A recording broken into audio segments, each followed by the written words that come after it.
замминистра внутренних дел по республике Михаила Коробкина, в этом году значительно выросли случаи выявляемости. Основными поставщиками остаются представители нескольких стран СНГ, а соседние регионы – лишь транзитные зоны. Заместитель начальника управления по контролю за оборотом наркотиков МВД по Ингушетии Ахмед Сайнароев проинформировал участников заседания, что за 8 месяцев 2020-го правоохранительными органами региона выявлено 176 преступлений в сфере незаконного оборота наркотиков. Возбуждено 14 дел, в том числе со случаем изъятия более килограмма наркосодержащих веществ. Это же катастрофа. Это же огромные партии. У нас ведь здесь не производят, аптеки у нас там на контроле, значит, физические лица. Физические лица, сколько мы задержали их? 14 человек.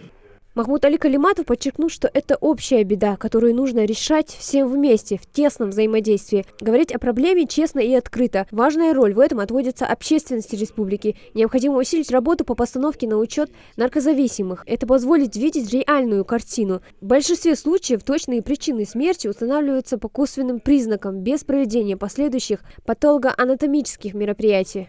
Это катастрофа. Это страшное дело, понимаете? Кричать мы должны. А это же погубленные семьи, дети, значит, без отцов. Скрывают родители, скрывают, думают, они его спасут, там что-то, да не спасут. У нас есть особенность национальная, но ведь мы губим свой генофонд, молодежь губим. Вот этим молчанием своим молчанием убиваем людей. Пожалуйста, приглашайте вот эти фамилии, кто у вас продает их, употребляет. Диша нах алам жгулудари дал. Соус. Пусть скажут, пусть перестанут. Не губите людей. Общественность должна с этим работать. Скрывать нам нельзя. Публично об этом не говорим или мало говорим. А люди-то гибнут. Поэтому это нетерпимость общества, нетерпимость всего общества к этому должно быть явно.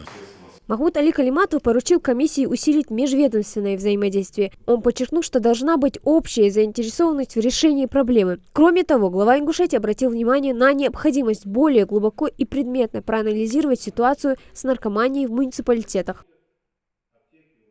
Главы районов, имейте в виду, личную ответственность несете за это. Вы на земле видите, кто там, прекрасно все знаете.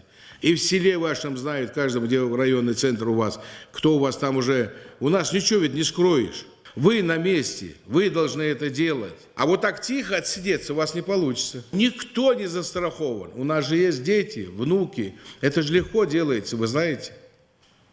Это же легко делается. Понимаете? Заразить человека, подсунуть что-нибудь ребенку элементарно.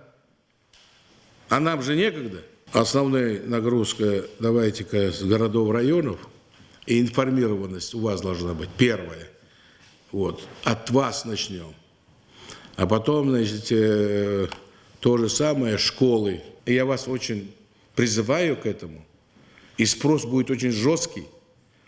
Призываю каждый на своем месте. У силовиков, правоохранителей есть приказы, обязанности. Они никуда не они обязаны работать. Но мы обязаны еще больше. Каждый из нас. Главам муниципальных районов и городских округов поручено 2 раза в месяц лично проводить заседания антинаркотической комиссии с приглашением представителей общественности республики. Хадида Бриева, Хусейн Гагиев, Юсуп Ханиев, Новости 24.